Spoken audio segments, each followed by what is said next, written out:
ouso responder: levar avante os anseios do nosso sofrido povo, com nossa força e a que nos vier de Deus. Levar avante a luta contra a discriminação, o arroxo econômico e social, a falta de moradia, a indefinição de nossa cidade, a luta pela moralidade e honestidade de nosso governo. Será essa a nossa orientação. Perguntais então, qual é o nosso objetivo?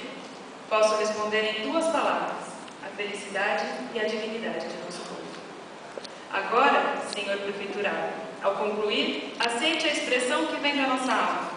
Não adormeceis sobre os louros da vitória que o sufrágio popular futuramente lhes outorgará. Mas trabalhai, continuai a trabalhar somente na direção do futuro, caso lhe seja dada a vitória.